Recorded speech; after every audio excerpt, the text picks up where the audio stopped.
Krishna Caitanya Prabhupada Jayapataka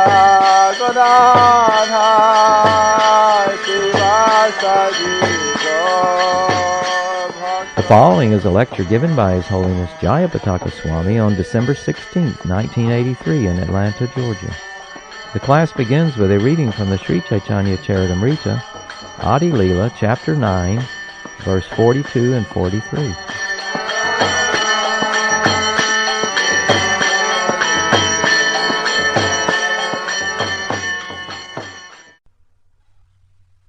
Text 43, taken from the Vishnu Purana.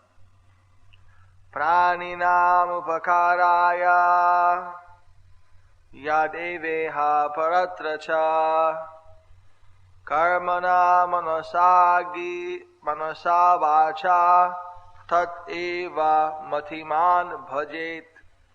Translation. By his work, thoughts and words, an intelligent man must perform actions which will be beneficial for all living entities in this life and in the next. Report. Unfortunately, people in general do not know what is to take place in the next life. To preserve oneself for his next life is common sense. To prepare oneself for his next life is common sense. And it is a principle of the Vedic civilization. But presently, people throughout the world do not believe in a next life. Even influential professors and other educators throughout the world do not believe in a next life. Even influential professors and other educators say that as soon as the body is finished, everything is finished. This atheistic philosophy is killing human civilization. People are irresponsibly performing all sorts of sinful activities. And thus the privilege of the human life is being taken away by the educational propaganda of the so-called leaders. Actually, it is a fact that this life is meant for preparation for the next life. By evolution, one has to come through many species or forms. And this human form of life is an opportunity to promote oneself to a better life. This is explained in Bhagavad Gita 9:25. Yanti deva vrata devan pitrin yanti pitri vrata Bhutani yanti bhuteja yanti madhyajinopimam. Translation. Those who worship the demigods will take birth among the demigods. Those who worship ghosts and spirits will take birth among such beings. And those who worship ancestors go to the ancestors. And those who worship me will live with me. Unquote. Bhagavad Gita 9:25. Therefore, one may promote oneself to the higher planetary systems, which are the residents of the demigods. One can promote himself to the Pitri Loka. One can remain on earth. Or one can also go back home, back to Godhead. This is further confirmed by Bhagavad Gita 4:9. Tyaktva dehang punajanma naiti mameti sorjuna. After giving up the body, one who knows Krishna in truth does not come back again to this world to start to accept a material body. But he goes back home, back to Godhead. This knowledge is in the Shastras, and people should be given the life. The Vedic civilization should be given the opportunity to understand it. Even if one is not able to go back to Godhead in one life, the Vedic civilization at least gives one the opportunity to be promoted to the statutes, to be promoted to the higher planetary systems where the demigods live and not glide down again to animal life. At present, people do not understand this knowledge, although it constitutes a great science, for they are uneducated and trained not to accept it. This is the horrible condition of the modern human society. As such, the Krishna conscious movement is the only hope to direct the attraction of intelligent men to a greater benefit in life. Thus end the text 43, Ādi-līlā, chapter 9 of the Caitanya Caritāmṛta translation. By his work, thoughts, and deeds, an intelligent man must perform actions which will be beneficial for all living entities in this life and in the next.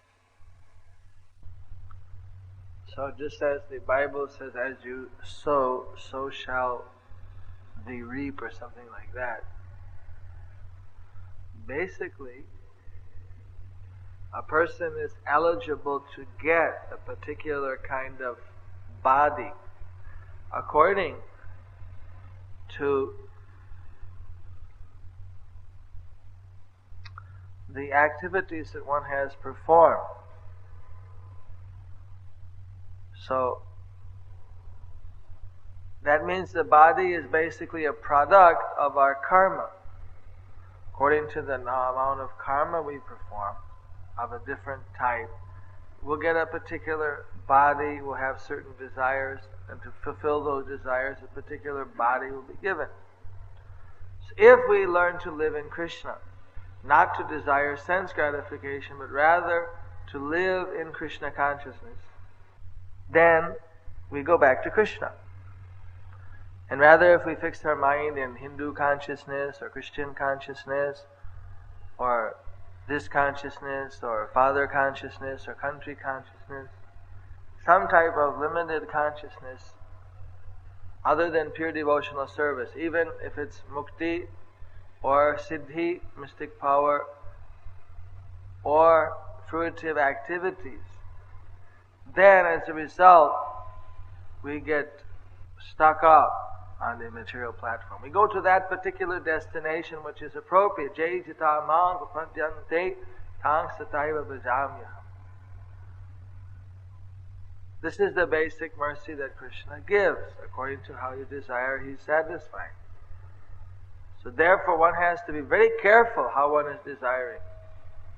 Especially if one person wants to advance in devotional service.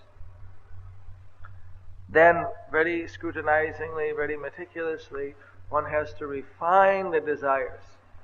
So as not to desire any of the material things. One material desire can be enough to get us stuck up in this material world. See, just like Srila Prabhupada said, for one who is very fascinated by the sunrise, by the natural phenomena, the beauty of it, who doesn't just see it as insignificant and compared to the beauty of Krishna, or as a product of Krishna's beauty and imagination, but say one is very attached to the sunrise as an example. So, since the sun and the moonlight is not essential in the spiritual world, there's no sunrise or night and so on as we are experiencing here, so then that means you have to stay in the material world so you can see all these natural beauties, because the nature of the natural beauties there are much more grand and glorious, but they don't fit within that particular category. So in this way, there are so many pitfalls if one is careless and desiring material sense gratification and not augmenting that with an adequate amount of devotional service, preaching, etc. The danger is that one can be completely misled from the strict path of devotional service.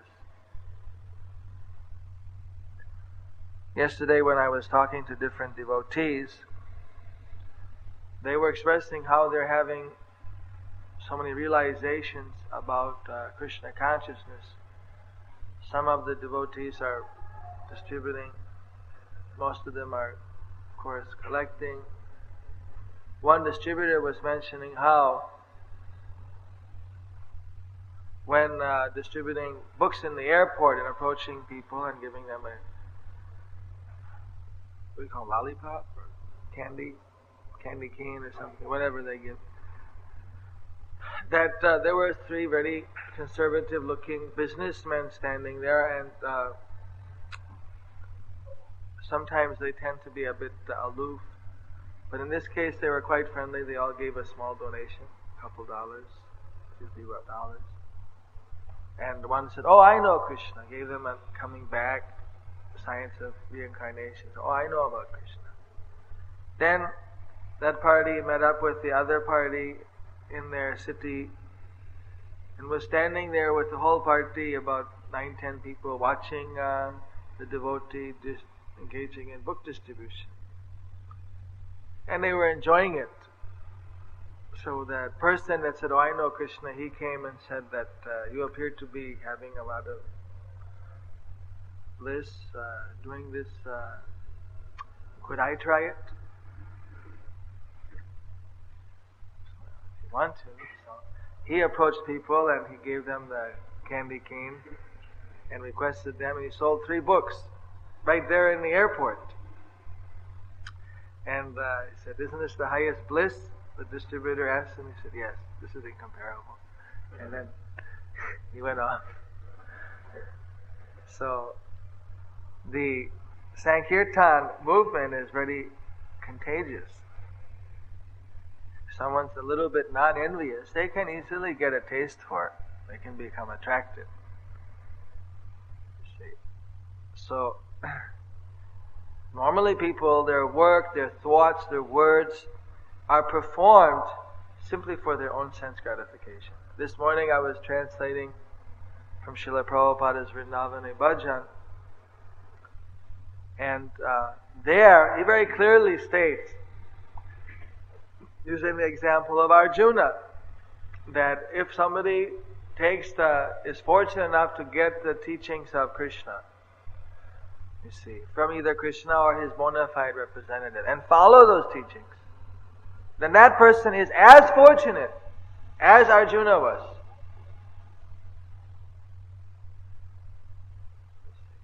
And all success in his life, all perfection, definitely is going to be achieved.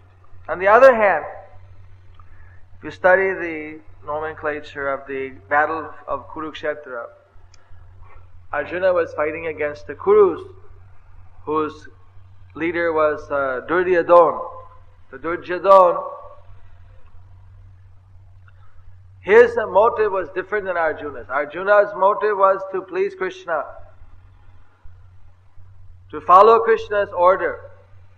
And Duryodhana's motive was his own sense gratification. He wanted to win the war for his own prestige, power, sense gratification, for his own material motive. So the difference, of course, was that Arjuna achieved life, he achieved victory and also eternal life.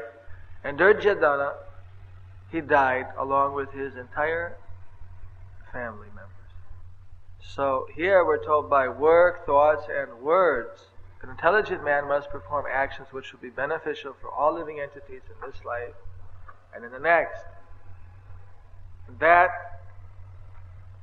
most beneficial work means giving them Krishna consciousness.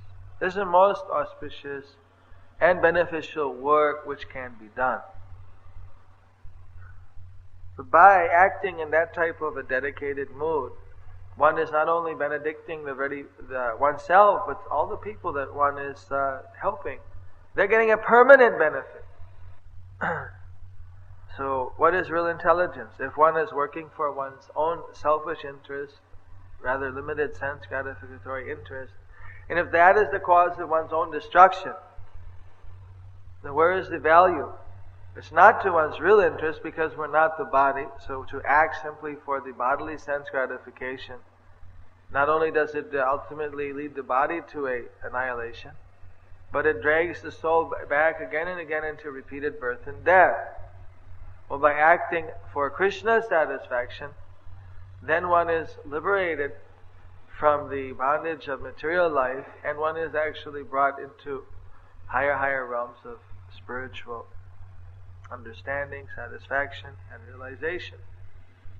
What to speak of the jnanis or yogis who get, or rather of the materialists, who the fruitive workers who are insignificant. Even the jnanis, even the yogis who don't follow this principle of service to Krishna, even they get trapped by Maya, like Vishwamitra and others, Sabaramuni. They're forced again to come down to the material platform. So we should take advantage of the process of devotional service. We should be very careful to analyze our own desire and refine the desire from desiring our own sense gratification to actually desiring to please Krishna. In building the big projects in India, there are so many big guest houses and ashramas and temples and structures, very opulent, very wonderful. So at that time, Prabhupada said that if you're building all of these wonderful things simply for your own comfortable living, then that's what you'll get. A comfortable life. Period. But if you are doing this for the sake of preaching, for the sake of serving Krishna, then you will go back to Krishna. So in everything we do, if we take the basic goal, that is to please Krishna, we do whatever is favorable to Krishna, our progress in Krishna consciousness, and reject whatever is unfavorable, then we are guaranteed to go back to Krishna. But if we compromise, and in form we want to keep Krishna in the front, but in actuality our desire is to somehow accommodate an unauthorized amount of sense gratification, but normally is not beneficial for our advancement in devotional service,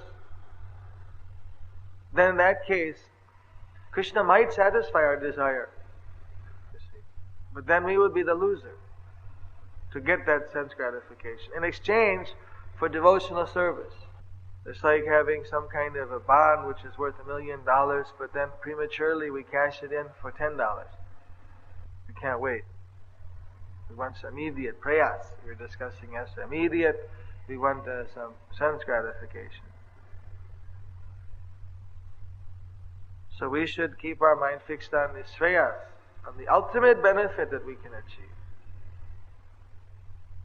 And that our existence as man, ultimately, not for ourselves, but for others, primarily Krishna, and because Krishna's desire is so wonderful, He wants us to bring the fallen souls back to Him.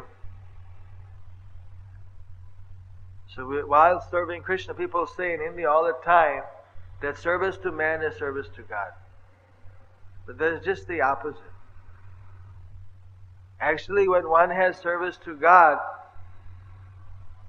naturally Krishna says, what service to do? You help others to become God conscious. There the devotee is actually the welfare worker for all of the humanity. But the so-called social worker who is saying, no, just serve man, you don't need God. Actually, their service, because they have no proper understanding of Krishna consciousness, because they are inimical to Krishna, they're envious, actually the result of their so-called welfare work is simply creating more problems for those individuals. Simply getting them more entangled in material life. Even though temporarily it may seem that their life is being made comfortable, that is like making someone's life comfortable the week before one has to go to the electric chair. What is the value of that? Here in the newspaper they publish about the electric chair. The man was complaining that his last word was the strap is too tight. 1 second is a lot more to worry about than a tight strap. Even to the last second, we're concerned about comfort. At that moment, if he could only fix his mind on Krishna, right, then even he was such a sinner, but he can purify his existence. Instead, at the last second, we're worrying about our comfort. The strap is too tight. We're going to die in a second. We're worrying about how tight the strap is. Where we're going after that, they have no vision to see it. These people are suffering. Whether they know they're suffering or not, they're actually suffering. They may not see the solution. Their solution is another form of suffering. It's simply extending the period they're going to have to suffer in the material world. Just like if there's some truck going along and it has an accident and dumps all kind of radioactive waste. Maybe the ordinary people don't know it's radioactive. The person could just leave it and don't tell anybody. Right? But the scientists know this is radioactive waste. Barricade, keep the people away. This is bad. This is considered to be very beneficial. Although you can't see it's radioactive, you won't know until you get there and get contaminated. So in the same way, when the Krishna conscious preacher can see that these different things are contamination, they're actually detrimental to the common people. Even the common person doesn't realize it. Still, they do their best trying to guide people, steer people to the safe ground where they can be free from all of these dangers. Actually, in life-saving, it's a common knowledge that when a person goes out to save someone who's drowning, one of the very common reactions of the drowning person is to completely grapple onto the lifesaver, and in doing so, practically drown him. Just grab on and hold on like that, and then he can go down himself. So in fact, what they say at that time, it's a little off the point, but they teach the lifesavers that sometimes you have to punch the person, knock him. Otherwise, if he drowns you, then both of you are going to go down. So the basic thing is that you're trying to save people in the material world. They're so foolish that either they distrust you and don't understand that actually you're there for their benefit, or in their foolishness, they try to pull you down.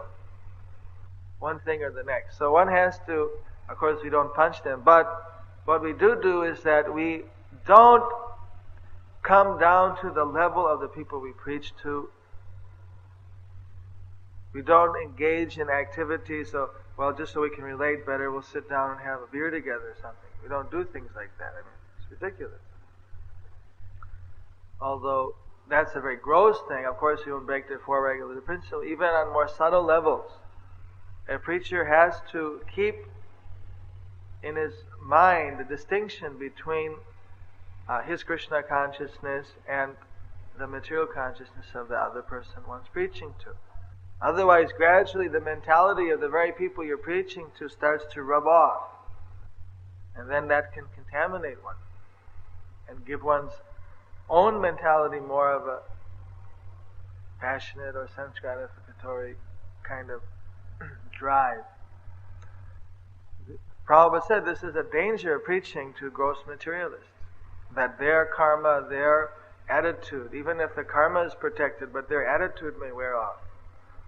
That's why it's important for us to have, to see the deities. Otherwise, preaching is good and chanting Hare Krishna is as good as a deity worship. One doesn't need deity worship, technically speaking. But because this mentality, doubting mentality or rebellious mentality or self-motivated mentality could rub off. So seeing the deities, purifying our vision, hearing the Bhagavatam class, tasting prasad, all these things are essential to help to bring our mind continually back to the proper devotional attitude. Sometimes going to India and visiting the holy dhams, Vrindavan, Mayapur, these also have a massive dose to put our mind in the proper keel. It can get unaligned, so to speak, if we're not careful. The very people we preach to, they can also be a contamination to us over a period of time, if we're not careful and we don't take the proper precautions. So that's why, of course, in a year, during the marathon, sometimes we reduce the amount of our devotional practices for 10, 15, 20, 30 days. In a sense, we compress them or condense and squeeze them into a more intense, because the opportunity of preaching has become so much more due to the particular attitude of the people during this holiday season. So we put the maximum effort. But then, subsequent to that, when the more normal situation comes back, then again we come back into our normal routine of devotional practices, deity worship, and so on. Of course, normally we see Mangal Arati everywhere that they do the marathon, but some things might be the shortage of time available. One should be careful also from that after the marathon one gets back into the normal routine. It's normally not too difficult because marathons are very ecstatic. But that's the basic reason why, although we're the Sankirtan movement, this is not the age for temple worship. Still we have temple worship. We need it to teach ourselves cleanliness, for purification, internal purification, to get the mind in the proper mood of subservience and surrender to Krishna. But then, going out and helping others to come to Krishna consciousness, this is our prime purpose. This is actually what we're meant for. By his work, thoughts, and words, an intelligent man must perform actions which will be beneficial for all living entities in this life and the next. Is it time now for the deity? Hare Krishna. Any questions? Yes? Excuse me. Work, thoughts, and words. Work, thoughts, and words. An intelligent man must perform actions which will be beneficial for all living entities in this life and in the next. Monokaya Bhakko. Mind, body, and words. Yes? Maharaj?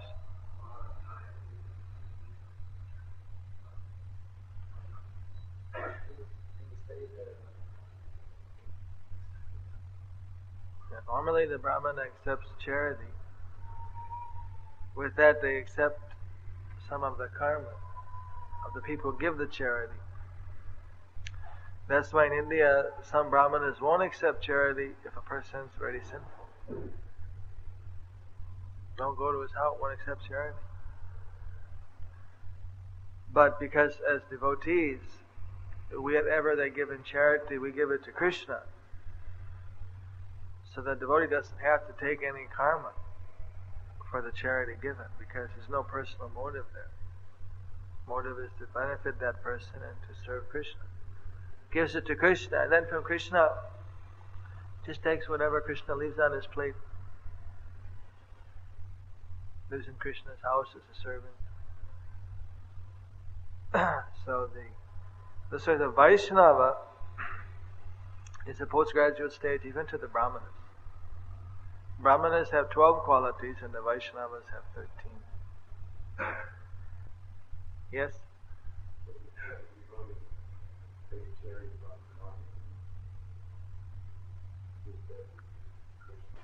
Sure. He gets to take the karma from that person. Whenever somebody gives charity, that means that you're indebted to that person. No, you owe him this. So with that, then along to pay back the debt, he's giving it. If he's giving it, in most cases, he's giving it for a pious activity. So he takes your pious activity and gives you his sinful activity.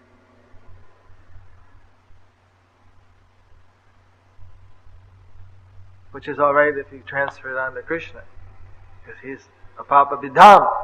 He can accept any amount of sinful reaction, burn it up.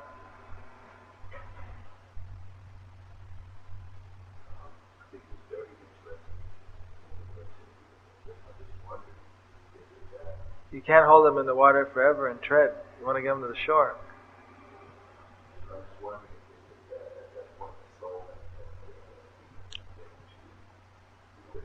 Not until they read Prabhupada's books or understand the philosophy. They might be attracted. The soul might be attracted because of Krishna's there. Krishna's all attractive, so that all attractive nature coming out. But then until the person engages in cultivation of knowledge or performing some devotional service, then it's hard for that to get to a more refined state. Well, we're talking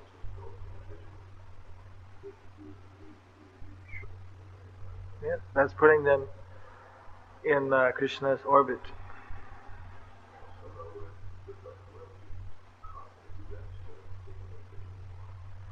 The Prabhupada said, you fan the fire.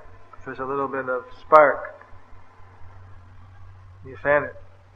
And just like you're lighting the wood, start from a little spark. If you keep fanning it, it can light up the whole big chunk of wood there, the big block of wood.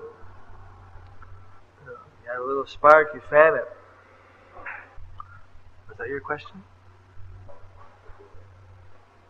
Well, just like, this natural, they make you're friendly at first. They don't understand. They say, the guy's giving me a cookie, he's telling me some nice things, it's far out. So then their natural response is try to invite you to join in some sense gratification with them. Right?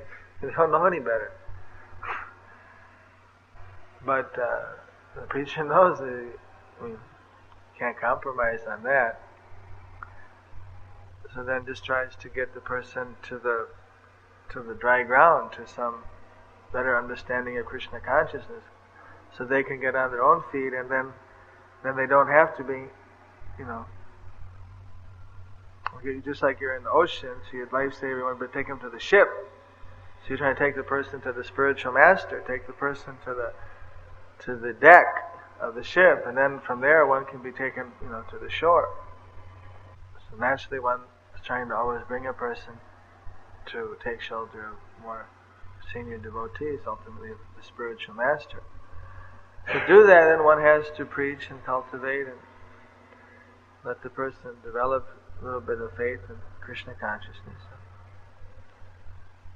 From there they can develop faith in spiritual master, and then the spiritual master will be taking that person to Krishna. So that's why you can say the person that rescues one and takes one to the ship, he's the Vartma Pradashak Guru. And the spiritual master is the ship, and the captain of the ship. And when the ship comes into dock, when it comes into the port, like Calcutta is about 60 miles north of the Bay of Bengal, so just at the mouth of the harbor, or the mouth of the river, there's a force called the Port Authority. And they have a pilot that comes on board, and he sometimes takes a ship in. So sometimes that's like the position kind of a Shiksha Guru. In ISKCON, normally the Diksha Guru is also the same as Shiksha Guru. But another qualified pilot who's coming on board just for some period, like a pilot, that's a position of Shiksha Guru. But if the captain himself is present and able to guide into that water, he takes one right in. That's not a problem. Prabhupada, Shiksha and Diksha Guru. The captain is one, but the pilots might be many. Diksha Guru is one, Shiksha Guru many. How much time? Yes, Onadeva Dasa.